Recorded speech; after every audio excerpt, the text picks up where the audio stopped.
Federalist No. 8, The Consequences of Hostilities Between the States. From the New York Packet, Tuesday, November 20, 1787. Hamilton. To the people of the State of New York.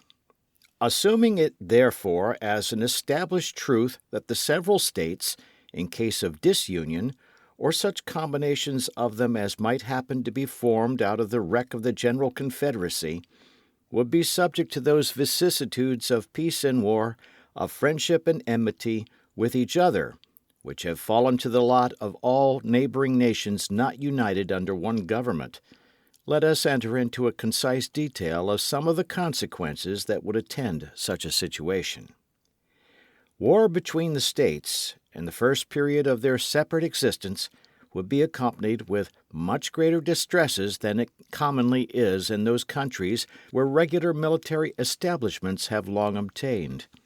The disciplined armies always kept on foot on the continent of Europe, though they bear a malignant aspect to liberty and economy, have, notwithstanding, been productive of the signal advantage of rendering sudden conquests impracticable, and of preventing that rapid desolation which used to mark the progress of war prior to their introduction. The art of fortification has contributed to the same ends. The nations of Europe are encircled with chains of fortified places, which mutually obstruct invasion. Campaigns are wasted in reducing 2 or 3 frontier garrisons to gain admittance into an enemy's country. Similar impediments occur at every step to exhaust the strength and delay the progress of an invader. Formerly, an invading army would penetrate into the heart of a neighboring country almost as soon as intelligence of its approach could be received. But now, a comparatively small force of disciplined troops, acting on the defensive with the aid of posts, is able to impede and finally to frustrate the enterprises of one much more considerable. The history of war in that quarter of the globe is no longer a history of nations subdued and empires overturned, but of towns taken and retaken, of battles that decide nothing, of retreats more beneficial than victories, of much effort and little acquisition. In this country, the scene would be altogether reversed. The jealousy of military establishments would postpone them as long as possible. The want of fortifications, leaving the frontiers of one state open to another, would facilitate inroads. The populous states would, with little difficulty, overrun their less populous neighbors. Conquest would be as easy to be made as difficult to be retained. War, therefore, would be desultory and predatory. Plunder and devastation ever march in the train of irregulars. The calamities of individuals would make the principal figure in the events which would characterize our military exploits. This picture is not too highly wrought, though, I confess, it would not long remain a just one. Safety from external danger is the most powerful director of national conduct. Even the ardent love of liberty will, after a time, give way to its dictates.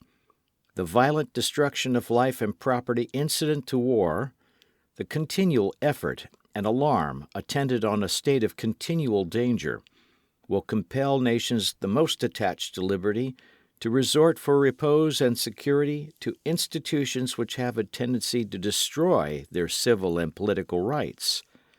To be more safe, they at length become willing to run the risk of being less free. The institutions chiefly alluded to are standing armies and the correspondent appendages of military establishments. Standing armies, it is said, are not provided against in the new Constitution, and it is therefore inferred that they may exist under it. Their existence, however, from the very terms of the proposition, is at most problematical and uncertain. But standing armies, it may be replied, must inevitably result from a dissolution of the Confederacy. Frequent war and constant apprehension, which require a state as of constant preparation, will infallibly produce them.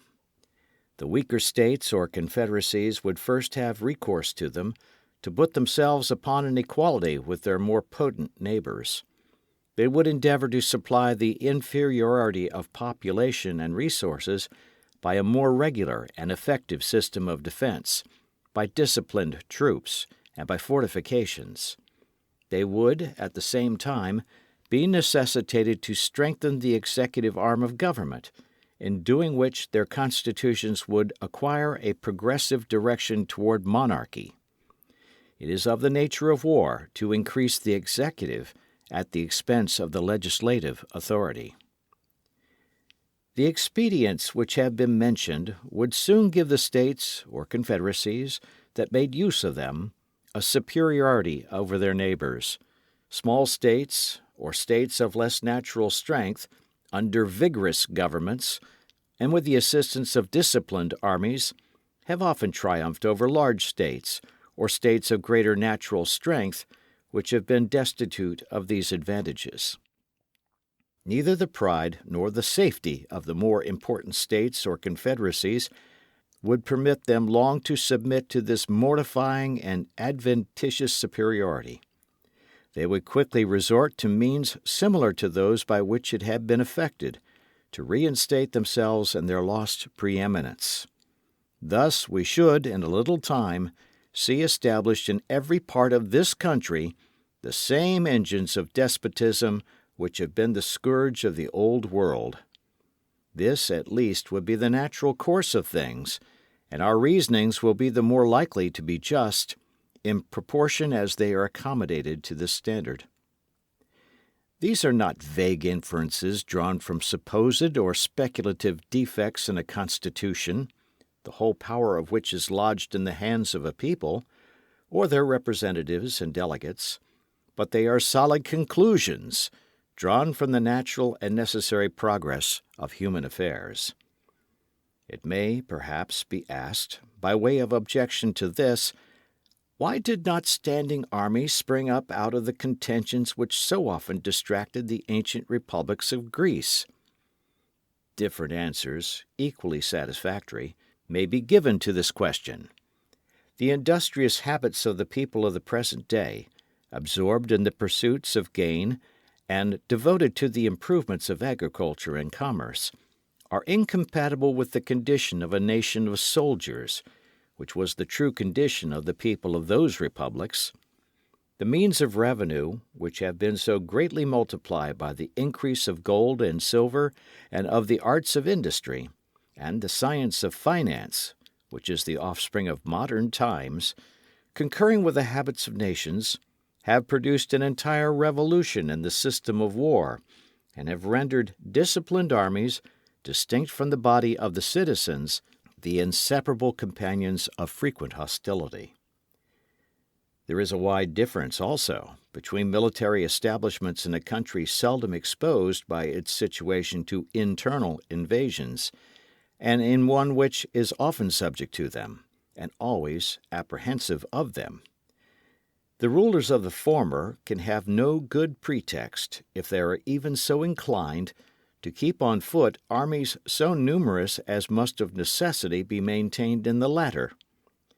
These armies being, in the first case, rarely, if at all, called into activity for interior defense, the people are in no danger of being broken to military subordination. The laws are not accustomed to relaxations in favor of military exigencies. The civil state remains in full vigor, neither corrupted nor confounded with the principles or propensities of the other state. The smallness of the army renders the natural strength of the community an overmatch for it, and the citizens, not habituated to look up to the military power for protection, or to submit to its oppressions, neither love nor fear the soldiery. They view them with a spirit of jealous acquiescence in a necessary evil, and stand ready to resist a power which they suppose may be exerted to the prejudice of their rights. The army under such circumstances may usefully aid the magistrate to suppress a small faction, or an occasional mob or insurrection. but it will be unable to enforce encroachments against the united efforts of the great body of the people. In a country in the predicament last described, the contrary of all this happens. The perpetual menacings of danger oblige the government to be always prepared to repel it. Its armies must be numerous enough for instant defense. The continual necessity for their services enhances the importance of the soldier, and proportionably degrades the condition of the citizen. The military state becomes elevated above the civil. The inhabitants of territories, often the theatre of war, are unavoidably subjected to frequent infringements on their rights, which serve to weaken their sense of those rights, and by degrees the people are brought to consider the soldiery not only as their protectors, but as their superiors. The transition from this disposition to that of considering them masters is neither remote nor difficult, but it is very difficult to prevail upon a people under such impressions to make a bold or effectual resistance to usurpations supported by the military power. The kingdom of Great Britain falls within the first description. An insular situation and a powerful marine, guarding it in a great measure against the possibility of foreign invasion, supersede the necessity of a numerous army within the kingdom. A sufficient force to make head against a sudden descent, till the militia could have time to rally and embody, is all that has been deemed requisite. No motive of national policy has demanded, nor would public opinion have tolerated, a larger number of troops upon its domestic establishment. There has been, for a long time past, little room for the operation of the other causes, which have been enumerated as the consequences of internal war.